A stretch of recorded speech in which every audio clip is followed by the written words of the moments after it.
Marcelo, bom dia, meu amigo, seja bem-vindo. Já Bom vou me dia, Carol. desculpando, já vou me desculpando pela minha intensidade antes da nossa conversa, porque acho que a gente precisa fazer o Brasil ir para frente, né, Marcelo? E não vai ser com essa guerra retórica, né? Essa guerra de narrativas. Bom dia, Carol, tudo bem? Eu costumo dizer aqui em casa que a gente tem uma geração aí do metiolate que não arde, né?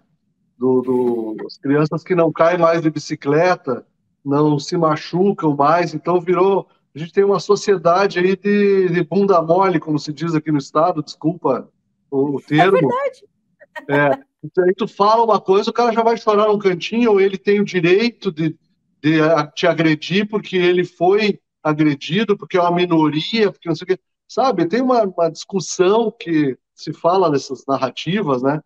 Tem uma discussão de direitos, todo mundo só tem direito, eu nunca vi ninguém tem obrigação, só direito. Então, em algum Exatamente. momento, o direito de um fere o do outro, e aí a gente tem que ir lá na Constituição buscar o que foi combinado com a sociedade, né, através das câmaras dos deputados e dos senadores lá, quando foi feita a nossa Constituição. E como tu falava ali, invadir terra não é o direito, ter vontade, querer, é direito, né? A maior reforma agrária que teve no Brasil, quem fez foi o Banco do Brasil, na época do café, quando houve a imigração italiana. Os italianos vieram para ocupar o espaço, e os alemães também, o espaço da mão de obra escrava, que foi abolida a escravatura, e esses donos dos cafezais, os grandes fazendeiros, não tiveram condições de manter suas propriedades, porque eles não trabalhavam, quem trabalhava era outra mão de obra. E aí os italianos acabaram se tornando grandes donos de terra, e depois os alemães, e assim, houve uma distribuição da terra por necessidade e por inviabilidade de algumas atividades e outras sobrepuseram.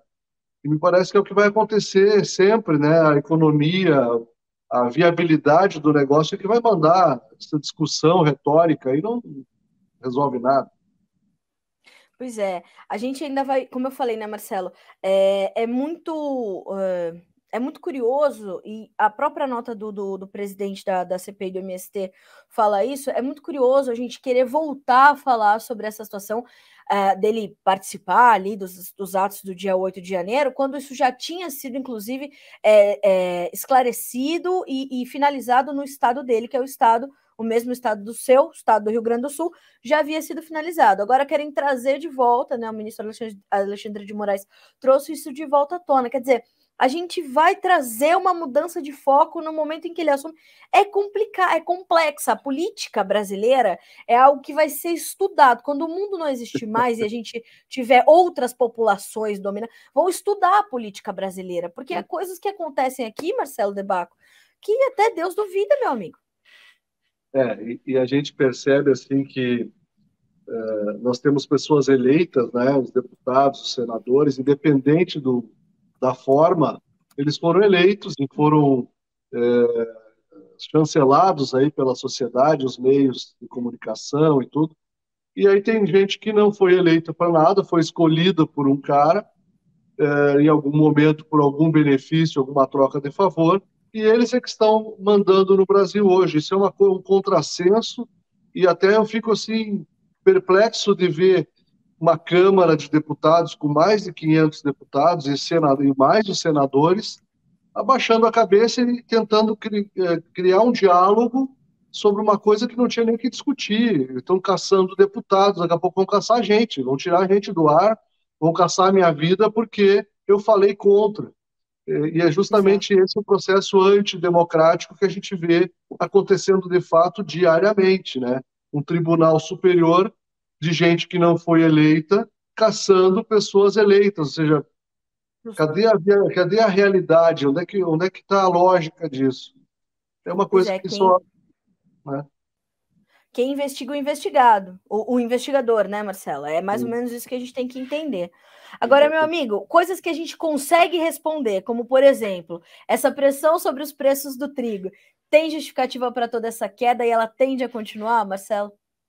Sim, Carol, para as duas perguntas, sim, tem justificativa. A gente teve uma entrada atrasada da Rússia e da Ucrânia no mercado. Eles ficaram praticamente 6 meses sem participar da comercialização. Veio a liberação do canal de navegação seguro, mesmo durante a liberação, os primeiros meses, a gente só via embarque de milho, porque a Ucrânia usava a fronteira seca para exportar trigo.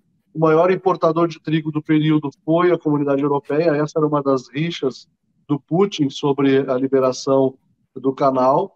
Mas ele mesmo, a Rússia mesmo, se beneficiou, porque para cada tonelada de trigo russo exportado, o governo russo recebe US$ 70 de imposto. Então, é uma receita que não pode ser esquecida. A Rússia tem essa receita. E outra coisa importante é que a gente vê muita gente falando, levantando a bandeira, porque a Rússia, porque a Ucrânia, porque eu vou pacificar. Só que existe uma dependência de insumos. Grandes países agrícolas, como é o caso do Brasil, depende dos insumos exportados pela Rússia, e a Ucrânia também em sua parte, e nós precisamos que esse insumo continue barato para vender trigo, soja, milho, ovos, leite, carne, tudo que se produz nos preços que o mercado consiga acompanhar. Mas, Marcelo, te preocupa esse momento, o atual momento desse conflito Rússia e Ucrânia, e os impactos que isso tem, por exemplo, para o acordo ali da região do Mar Negro, porque foi renovado. Aí ontem, mais 60 dias até 18 de julho, estamos salvos, o acordo está valendo. Agora, ontem a gente já via a Ucrânia reportar que a Rússia não estava fazendo o acordo valer, que estava ali impedindo alguns navios de circular. Quer dizer, o que você... qual a sua leitura desse momento e como isso impacta não só para o mercado de grãos, mas também para o mercado de insumos? Olha, Carol, a inspeção dos navios, ela não é só russa. Existe uma equipe lá de inspeções, existe a parte do acordo, que foram mais 2 portos inseridos no acordo, e parece que esses navios que iriam carregar produto ucraniano nesses portos adicionados não foram autorizados. Agora, isso faz parte do tabuleiro aí do jogo de xadrez da guerra.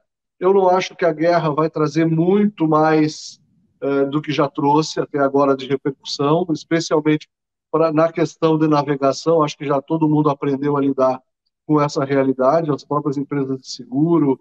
A Rússia mesmo está fora do SWIFT e continua exportando recordes de grãos e de insumos. Então, me parece que todo mundo já aprendeu a trabalhar nessa escadaria. Agora, o que a gente tem que ter cuidado aqui é com a especulação, né? Nós tivemos soja que saiu de 85 e foi a 200, teve produtor que não vendeu, vai mais. Pô, nunca na vida o soja valeu mais do que US$ 26 o saco, e chegou a valer 25, 28, né? E o pessoal achava que ia mais, ficou especulando. Então esse é o ponto. Eu acho que a gente está especulando em cima de coisas que nós não temos para ganhar, nós não temos para perder o que a gente pensa em ganhar.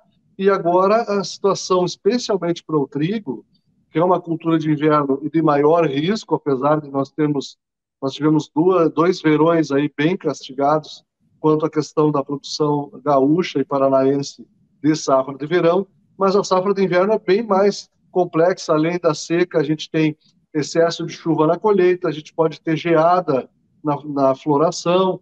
Existem vários fatores que podem prejudicar a cultura do inverno. Então, eu acho que é muito mais a gente apostar no clima.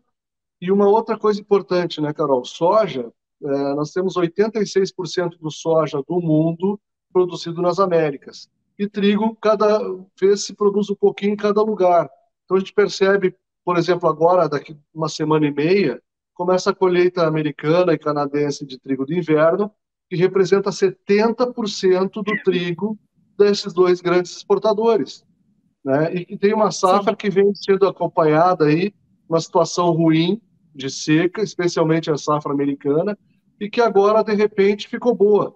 Tá tudo bem, vai ter produtividade. Tem todo o leste europeu, que começa a colher final de junho, que também vem com uma colheita robusta. A Rússia e a própria comunidade europeia devem ter safras bastante fortes, e os compradores, olhando para essas oportunidades de abastecimento com dificuldade de caixa, vão ficar pegando da mão para a boca. Ninguém quer mais sair comprado na frente e chegar lá na frente o mercado cair. Esse é o pior cenário. O comprador estar mal comprado e ter que abastecer depois de farinha, de biscoito e macarrão um mercado que está em depressão. Marcelo, e como é que isso chega e se traduz para o produtor brasileiro? Sempre eu faço essa pergunta para ti, porque a gente está entendendo que a gente tem uma recomposição das ofertas de grãos, né? Inclusive, ontem a gente fez uma entrevista sobre o fechamento do mercado da soja, e eu até recebi aqui um comentário agora do Eduardo Ichenko do Prado, que ele diz o seguinte: oportunidade de negócio para ter margem saudável. Nossa, que frase infeliz, né? O Eduardo ficou bem chateado com a colocação ali que a gente trouxe no fechamento de mercado, que o produtor de soja ainda consegue fazer e ter uma margem saudável significa que ele não está tendo ainda prejuízo, né, Marcelo? E a gente tem visto essa recomposição das ofertas de grãos pesando inevitavelmente sobre os preços. Eu entendo que, portanto, para o trigo isso tende a continuar com essas robustas colheitas, como você acabou de pontuar. Eu imagino que o preço do Brasil não vai passar ileso a esse momento, né? Exatamente. Tem um fator bem importante, Carol. Nós tivemos a primeira seca no verão, o pessoal renegociou essas dívidas com os seus credores. Esses credores venderam esse papel, que se tornou um papel podre para eles, e o mercado continuou subindo. Então, existe um comprometimento de garantias, ou seja, o crédito, o juro subiu 200% e a garantia desvalorizou tudo isso. Não sei se os 200, mas quase 100%, porque cada vez mais o produtor, os intermediários, estão com as suas garantias comprometidas e hoje os bancos escolhem para quem vão dar dinheiro, porque esse juro que nós temos hoje é a questão de oferta e demanda. Existe uma demanda muito grande por capital e não existe capital suficiente para atender essa demanda. E é por isso que os juros sobem tanto. Então é importante perceber que o grande problema começa no crédito. O produtor só vai fazer lavoura, só vai comprometer crédito se ele tiver garantias que valham o suficiente para o banco aceitá-las. E também existe a situação do seguro agrícola, que é um pepino, é uma granada sem pino que é colocada no bolso do produtor.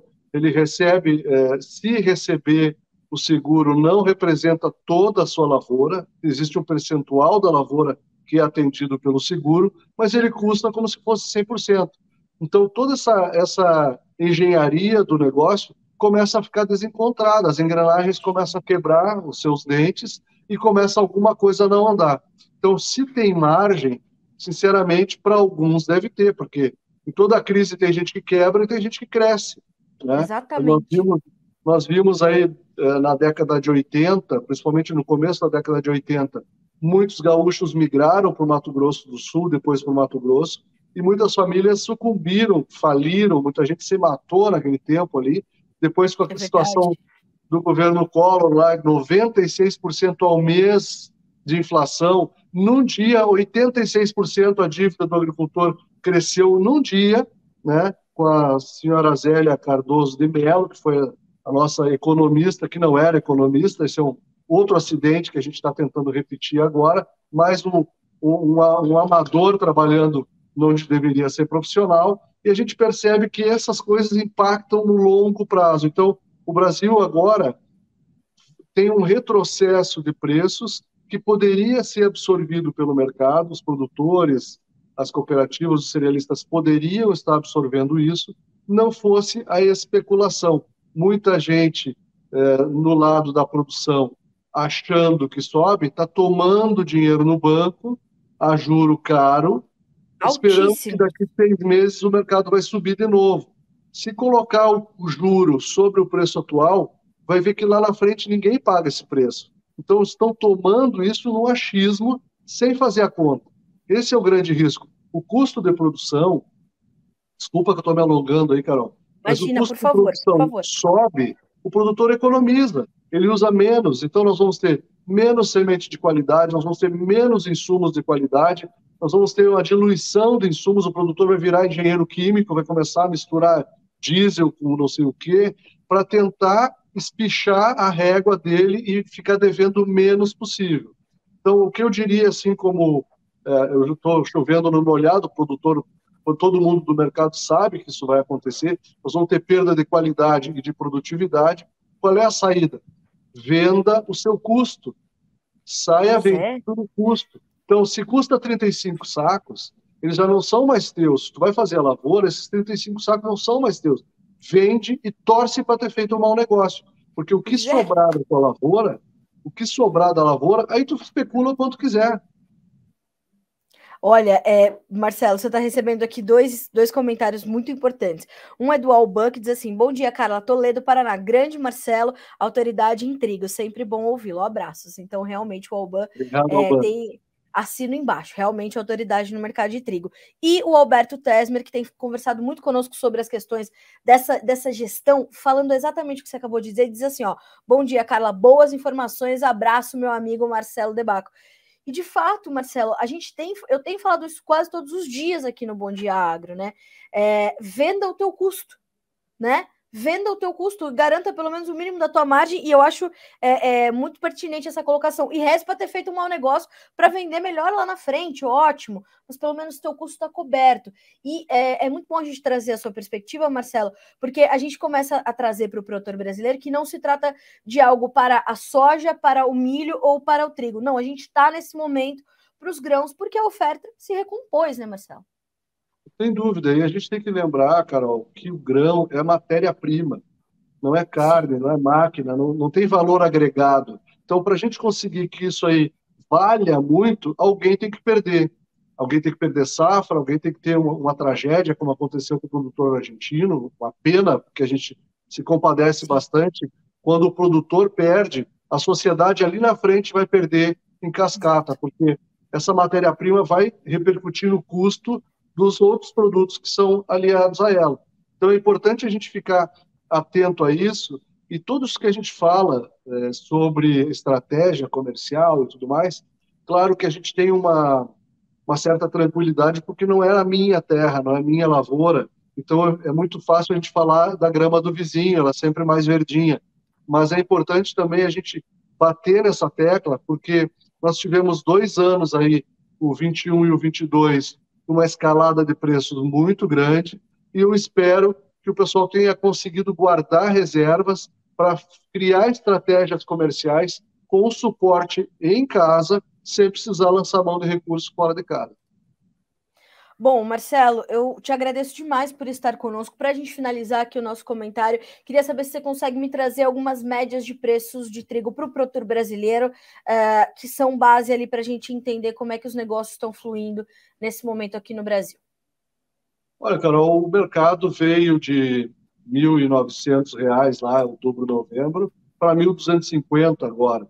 Então, não existe lógica, às vezes o pessoal até briga comigo, não existe lógica do mercado cair se existe falta de oferta. Tem gente no mercado dizendo que vai ser muito ajustado, que não vai ter trigo suficiente, mas se fosse assim, o mercado não teria caído tudo isso, não é? Então, é importante que não se entre nessa onda de estatísticas numéricas feitas num escritório, no ar-condicionado, sem ir para o campo. Nós fomos para o campo desde o plantio, acompanhamos todo o desenvolvimento da lavoura e na colheita. Não estou dizendo que nós somos os certos, os únicos certos nos nossos levantamentos. O que eu estou dizendo é que, nesse momento, o produtor tem que ter uma visão muito dentro da porteira, muito ajustada e realista, e não pode inventar de virar especulador, porque ele vai deixar de ser produtor tentando ser especulador. Marcelo, olha, é bálsamo para nós ter você com a gente. Obrigada mais uma vez, meu amigo, por aceitar o nosso convite, por estar conosco no Bom Dia Agro. Eu falei que tá meio caótico hoje esse Bom Dia Agro, que eu já cheguei com. Eu cheguei muito tranquila, viu, Marcelo? Com o Dia Nacional do Café. Ai, que maravilha!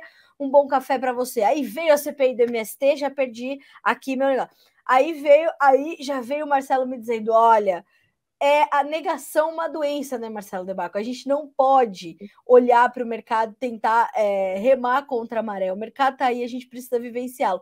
Mas aí vem Marcelo Debaco para acalmar o nosso coração e dizer: é isso, tem que ser profissional, tem que encarar. Marcelo, obrigada, viu, meu amigo? Sempre bom ter você com a gente.